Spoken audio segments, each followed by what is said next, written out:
Hey, what's going on, everybody? Welcome back to My Custom Life. My name is Trey. Tonight we're going to do a real quick gun review. This is my pocket pistol. This is the Smith & Wesson Bodyguard 380, and it comes with two magazines, 6 round or 6+1. This is one that has the pinky extension. This one, obviously, the flush plate. So let me go ahead and take it out of there. I carry it in a sticky holster. This is the SM2, and it fits very well. As you can see, it's kind of already molded to the trigger guard. So it kind of fits in there real nice. Anyway, let me go ahead and clear it because I do carry this gun. It is hot. Okay, let's put that over there. Anyway, so this is a very small gun. It's very light. I like it a lot. I've been carrying it for quite a few months now. Obviously, like I said, pocket carry. I also carry it off-body carry sometimes. I'll carry it by little bitty Maxpedition. What is it called? The Fatty. Yeah, that's what I carry it in. Fits real well, fits nice, especially with all my gear already in there. There's a lot of things about this gun that I like over other options that I had. And one of the biggest ones is, or I guess a few of the bigger ones is, I like the sights. Now these are black on black. So if you're not used to that, that will be something to get used to. Or there are aftermarket sights you can go. But that's one thing I like about it is there are aftermarket sights. These are both dovetailed, and they're not milled into the slide or otherwise unmovable. They are adjustable for windage, not elevation though. Sorry, excuse me. And this is the one that has no manual thumb safety. There's just a safety insert right here. I wanted that specifically because I don't like a lot of safeties or anything holding me back on my carry guns. I want it to be as ready as possible, given that I ever have to use it, which I hope I never do. This one does have the Crimson Trace laser. This was kind of an option for me. It was either or. I didn't really care. I do like it. I have used it, but I would be just fine without it if I didn't have it. But I got this for a really good deal. I got it off of Sportsman's Outdoor Superstore. I'm sure a lot of people have heard about it. Maybe some of you haven't. If you haven't, I would very recommend you go on and checking out their website. I got this for $269. I think is what it was. It was actually on sale. I've been looking for them for a while, and I wanted it in this specific configuration. I like all black. I wanted one without a manual thumb safety, and like I said, the laser was, it's just extra. If I got it, great. If not, that's fine. And I actually got what I wanted, and like I said, for $269 is what I got it for. Sorry, I got dealing with some allergies. Anyway, there's a lot of things I like about this gun. One thing I like is the trigger. Now, like I said, I did clear the gun. So we'll look down there. Good to go. Nothing in the mag. The trigger is an 11-pound, from what I understand and from what the spec says, 11. I believe it's 11. It's either 11 or 11 and a half. Sorry, I'm saying 11 a lot. It's 11-pound trigger, and the reason why is it is a double action only trigger. So when you start pulling it back, it'll have a very long, heavy pull, and as you can see right here, the hammer's starting to creep out, and you hit what I would say is a very definitive wall. Some people say there isn't one, they can't feel it. I can feel it right there, because as you pull past that just a little bit, it breaks. Now, one thing that a lot of people do like about this gun is that it has restrike capability. Some people like it, some people don't, and these smaller 380s, from what experience, I haven't had this happen, but from watching videos, it does happen that sometimes you may get a light primer strike. And so you just reset it, and it just goes right back to original. Resets all the way, and so you can strike it as many times as you want. I do like that feature. Like I said, I haven't had any trouble where that has been needed to come and play, but I have watched videos where people have had the trouble of a light primer strike, and they just strike it once more, and it goes, and the cartridge fires just fine. So that's having a nice little beaver tail back here. Keeps you from getting that slide bite. My grandfather has one of these, and my father-in-law shot it, and he did have a little bit of slide bite. I don't know if he's holding it up a little higher, but when it shot and racked back, it actually cut his hand a little bit. So that is a nice feature to have right there for just about any gun, really, to prevent from any slide bite, because it's definitely not fun to deal with. It does have these fish scale serrations, much like every other Smith & Wesson you may have or have never dealt with. It has these fish scale serrations. It doesn't have any up front for people who prefer or would like to have those, or maybe that's a deal breaker for you. I'm not sure. Doesn't really matter to me one way or another. But sorry, man. They are very aggressive in the sense where they work really well, but they're not too bad to where they could start to hurt your fingers when you start using them. Now, taking this gun down, I have seen a lot of people have trouble with it. When I first started messing with it, I had trouble with it as well. But I'm going to show you what I found to be the easiest way to take it down. So, you rack the slide to the back, and you lock it to the rear. Now, when you pull this down, pull it down to right there where you should just be able to take it right out. But for me and for everyone else that I've seen, it doesn't work. But anyway, if you look at it, there's a little bit of gap right up under here. And if you got a fingernail or just like a small screwdriver or something, if you lift up, see if I can get this on camera. If you lift up just enough to raise it up over that, it pops right out just like that every time. And then you can take your pin out. That's the easiest way I've seen to mess with it. And as you can see, it does kind of wear on this frame right here. I don't know why you have to rotate it so far. And if you know, I know that they said that the original Bodyguard, you didn't have to. All you had to do was go down to right there, which is why this frame is still only cut for that movement. I wish they kind of, you know, kept this line curved all the way around so you could take it as far as you needed it. But anyway, so to put it back in, all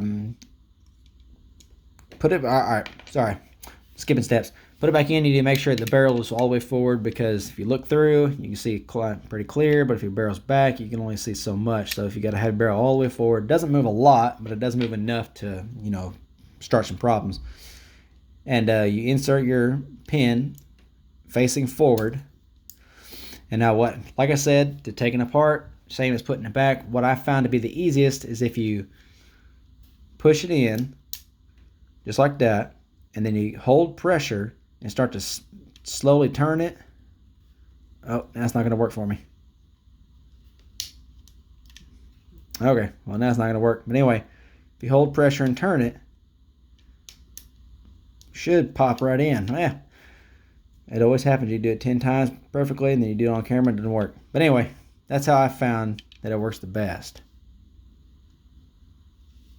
Oh, there it goes. Come all the way around. I wasn't going far enough around. But anyway, hold pressure and turn it all the way around, and it'll pop in just like that, and it should be right where it needs to be.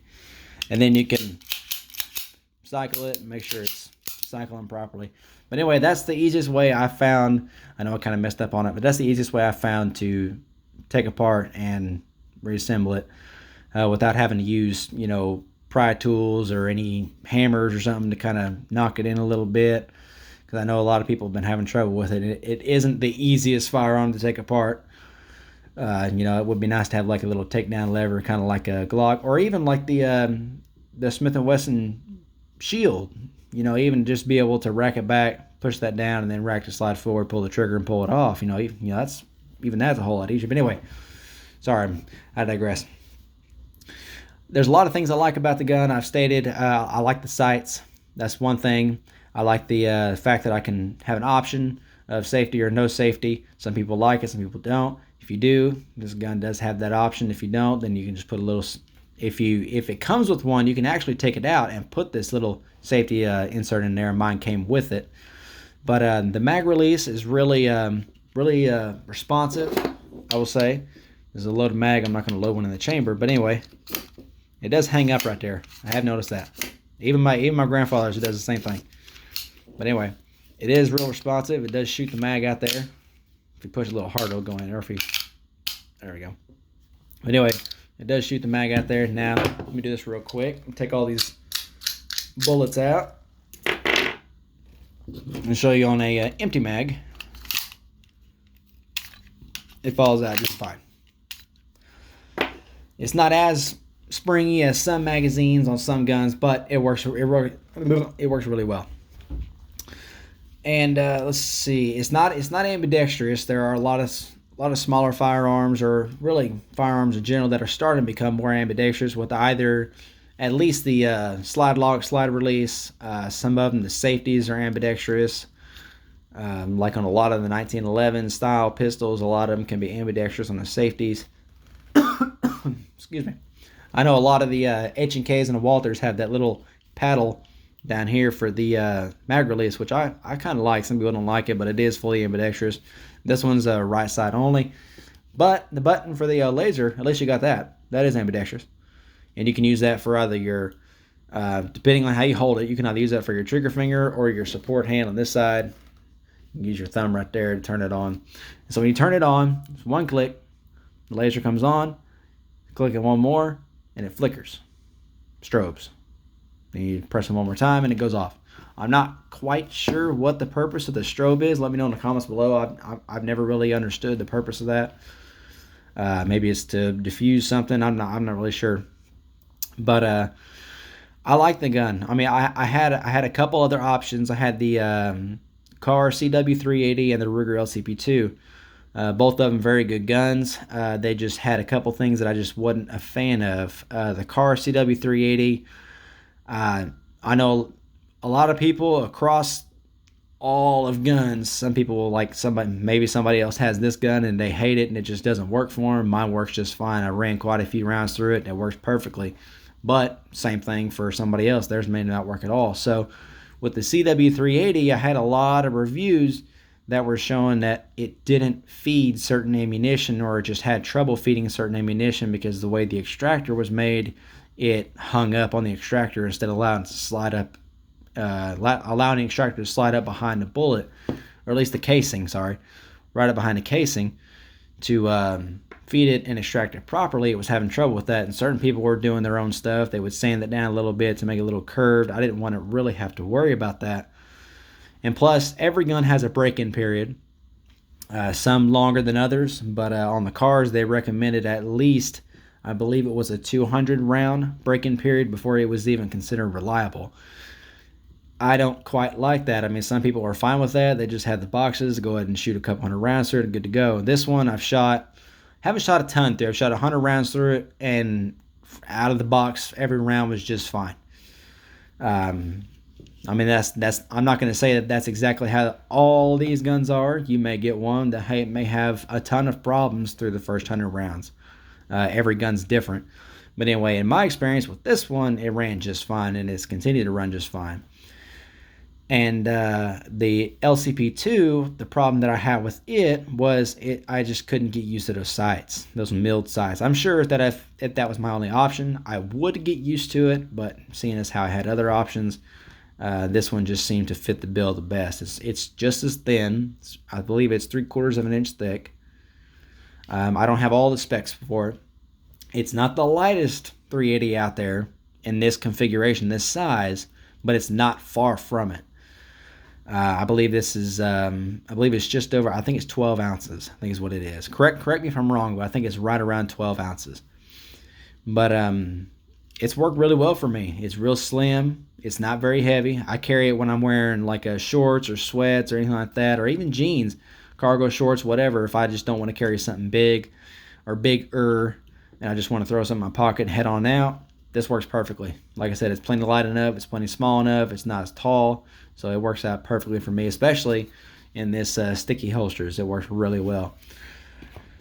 Anyway, that's my quick review of it. I know it wasn't extremely quick, but that's my review of it. I like it a lot, and my wife seems to like it as well. She hasn't had a chance to shoot it yet, but I'm going to let her shoot it, and we may end up getting her one as well. Or maybe something like it. She may like something else. But let me know in the comments below what you think. Let me know what you carry, or if you've ever carried this, or if you carry this as we speak. And let me know your experience in it.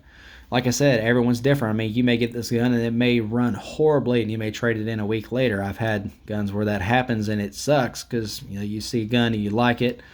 Not only for aesthetics. I mean, if you're buying it for aesthetics, you're doing it wrong already. But I like it because it's functional. It's not super busy in a sense where there's not a lot going on. It's all black. It's all blacked out. I like that.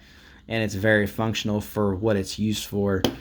And I like it a lot. And let me know what you think. Like I said, let me know what you carry. Let me know in the comments below if I did this video as well as you hoped anyway. If there's anything I can improve on, whether audio, video quality. I got the camera a little bit closer this time. It seems to focus in. I know on a couple of my other videos, it seems to be a little grainy. Doesn't seem to, the camera doesn't seem to want to focus unless it's zoomed in at a certain area or zoomed into a certain extent. Sorry, but let me know in the comments below if there's anything that I can improve on with the videos, whether it be my speech, slow down, speed up, be a little more attentive, be a little more descriptive, whatever it is. I'd appreciate any advice I can get.